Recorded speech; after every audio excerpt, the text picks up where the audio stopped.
Hi, I'm Bella, and I'm a music teacher and a voice trauma integration specialist.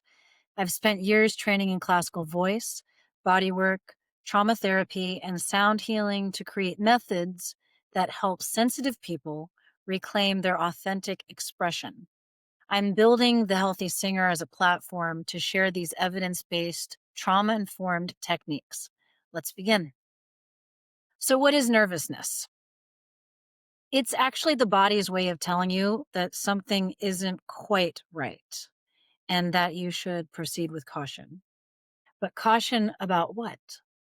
Sometimes you know the answer and sometimes you don't.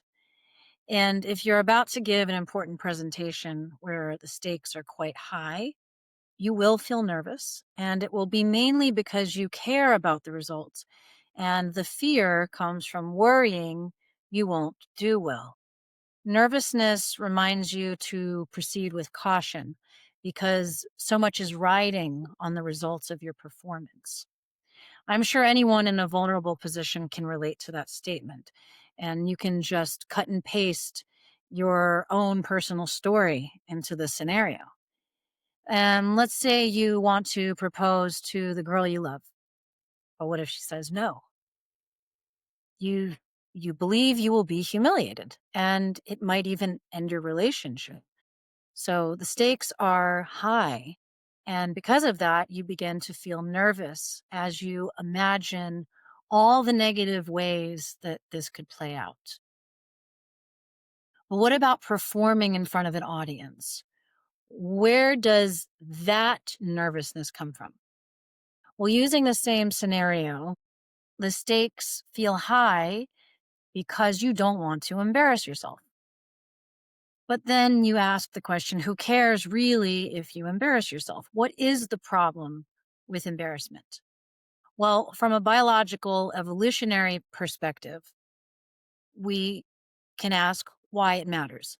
And why does your body actually try to protect you from making a fool of yourself? Why do you get the feelings of nervousness when you're about to do something so high stakes and something that requires an audience, whether that audience is one person or thousands of people?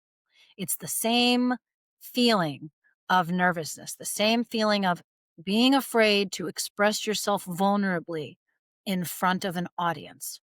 Again, be it one person or many people. So, I have two theories that could answer this question, and it might help you understand where the nervousness really comes from. And then, after you understand, you can do something about the way it affects your voice.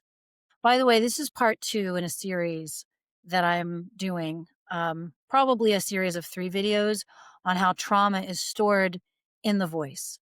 And in my first video, which I posted a few days ago, I explained how trauma is stored in the voice. It's stored in the whole body, but it really manifests itself. I was going to say nicely.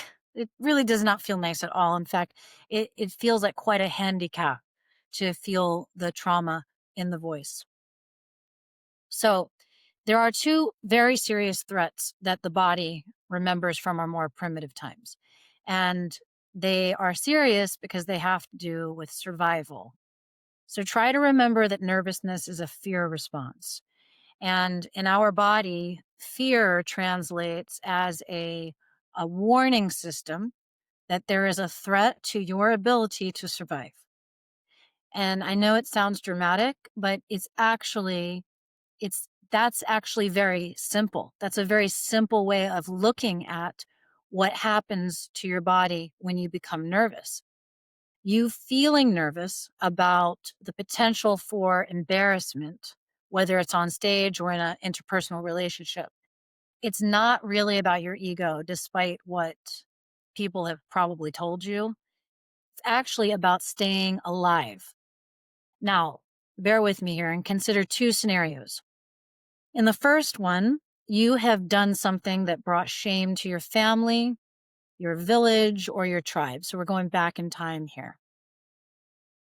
They, the family, the village, the community, cannot live with the constant reminder of that thing you did that brought embarrassment or shame to the community. So they decide to kick you out. They literally make you leave the community. Where do you go? How do you survive? Your body understands how difficult it is to survive on your own.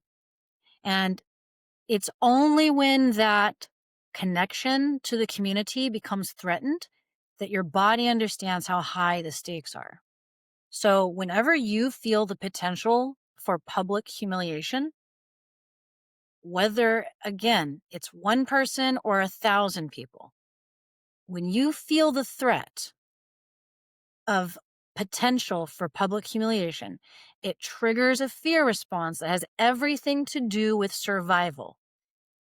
Even though it is not true that you're not really going to die, but the way your body is receiving the information, it doesn't change the way your DNA reacts to that information of being possibly humiliated in front of the community. So even though you know your friends and your family will not really abandon you because you sang a few off-key notes at the concert, there's still a very real fear that lives within you. And it gets triggered when you begin to worry about the possibility of messing up in front of others. Now, the second scenario I want you to imagine is one that has to do with the very feeling of having a large group of people known as an audience staring at you, giving you all of their attention. So this scenario is better for illustrating the fear you get from being seen in public, whether it's an audience or it's your classmates, your work colleagues. Like maybe you're not even afraid to like be in front of people, like as the spotlight, but you just feel afraid in general, like you have social anxiety. So, so imagine this scenario, the feeling of having a large group of people, and we'll consider it to be an audience. Okay. In this scenario, it has to be an audience, a group of people that are staring at you. Okay. They're giving all their focus and attention on you. Now go back in time again and imagine yourself in the village square. You're not a performer, you're just a normal everyday person.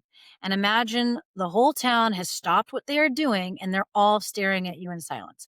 That's weird, okay? Like that's already weird. You can imagine that's weird. So picture that, all right?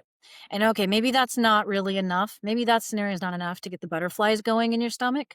So let's zoom out even further. Let's go back in our evolutionary timeline. Imagine yourself as a furry little animal, okay? A little creature. You're living in the wild. You're out munching on some grass. You look real small, cute. All of a sudden, you feel surrounded by predators, maybe wolves or coyotes.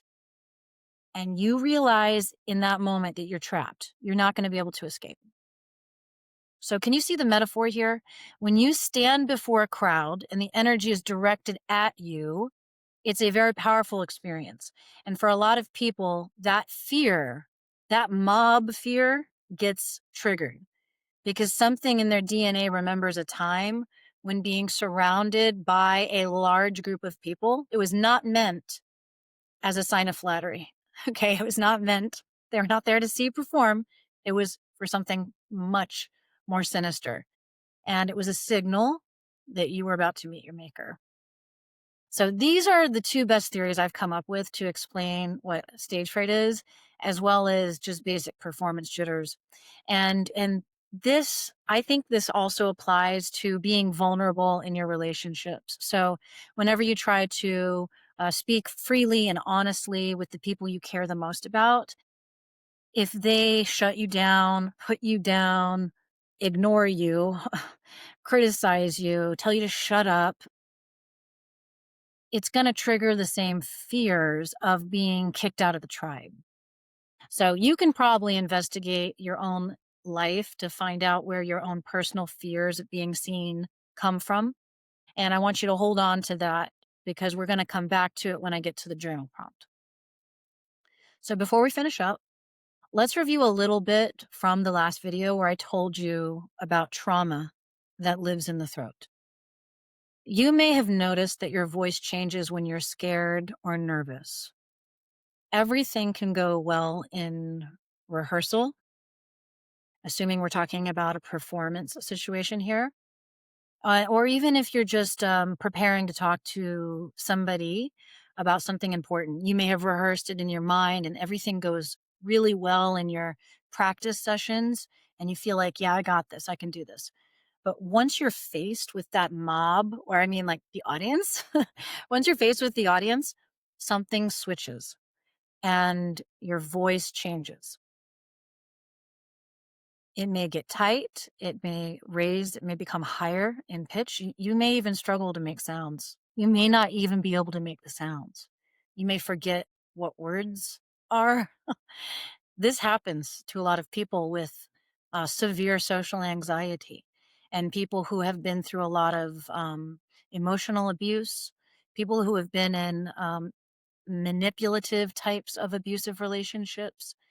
Um, when triggered, people like that forget how to talk. Some people develop a stutter. Some people just go mute. But whatever is happening to you in that moment when you're feeling nervous, it's a normal fear response. It's normal because if your body thinks it's about to be hunted down or kicked out of the tribe, which is actually a death sentence in itself, then your body becomes focused on only one thing, and that is survival. So when it goes into survival mode, the breath shortens as it prepares the body to run.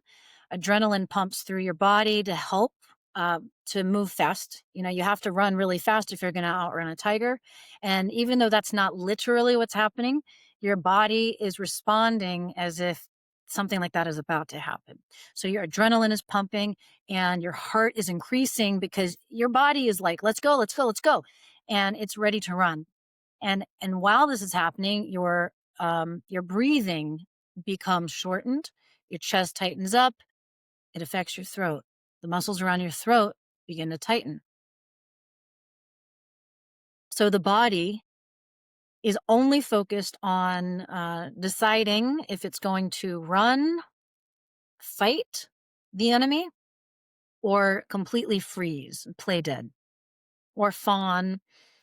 That's another one, but we'll talk about that some other time. The point is, any kind of desire is abolished. You will lose your appetite. You will lose any desire for entertainment or any kind of intimate connection. Will be the last thing on your mind. Your digestive organs will stop doing their thing. So if this becomes a chronic fear, if you have chronic social anxiety, you may notice that you also have chronic digestive troubles. Because if you're living in a chronic state of fight or flight, your digestive system is not working properly. It's shutting down because it thinks you're about to be eaten by a tiger. Okay. Sounds so dramatic, I know, but it's true. And in order to sing or speak freely or to just be yourself, to just express yourself honestly, vulnerably, comfortably, then the body must be relaxed. And how can the body relax if it thinks it's about to die? So, here is my assignment for you today. I want you to journal about a time when you felt afraid of being seen as who you really are. It can be about a performance that went wrong, or it can be about a more intimate, interpersonal moment where you felt like someone you cared about had a problem with you being your true self. So when you tried to be authentic and real and someone shut you down, I want you to revisit that moment and write about it. Try to remember how it felt in your body. It's very important to get to know your body's reactions. Your body has so much information. It's incredible. Your body is storing the trauma, but it also holds the information that unlocks the key to your healing. So if you just pay attention to what's happening to your body, you can get so much information about what you need to do. Begin to notice how your body reacts when you feel nervous or stressed out. Stress is also a fear response, and it comes from the same DNA information, so pay attention. Then, I want you to sing or hum. Whether you feel just the slightest bit of stress, well, no, let's say it's going to be hard for you to remember this when you're going through a really serious situation. So start practicing with minor moments of stress. When you're in the car, when you're late, or you can't find your keys or something, some minor level of stress where you have the wherewithal to think. Hum. I want you to start practicing humming whenever you feel the slightest bit of stress, because this is an experiment. I want you to pay attention to how you feel afterwards. Humming will neutralize the fear response. Think about it.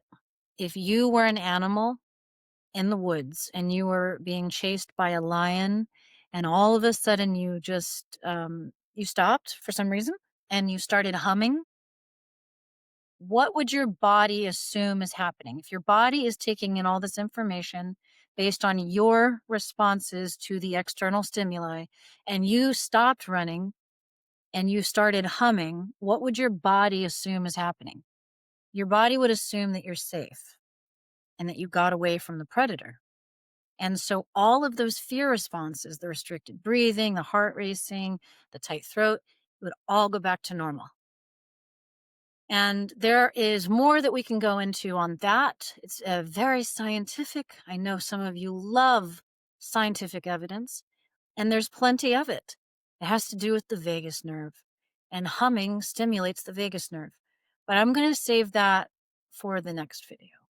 So for now, I want you to get to know yourself by journaling about a time you felt afraid while being vulnerable in front of another person. It could be an audience of thousands, or it could be one single person. I want you to reflect on a time when being yourself made you feel threatened. And then begin to pay attention to what your body does when you're under a fear response. And then hum. Notice what happens.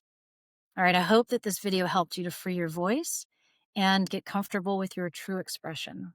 I'll see you next time.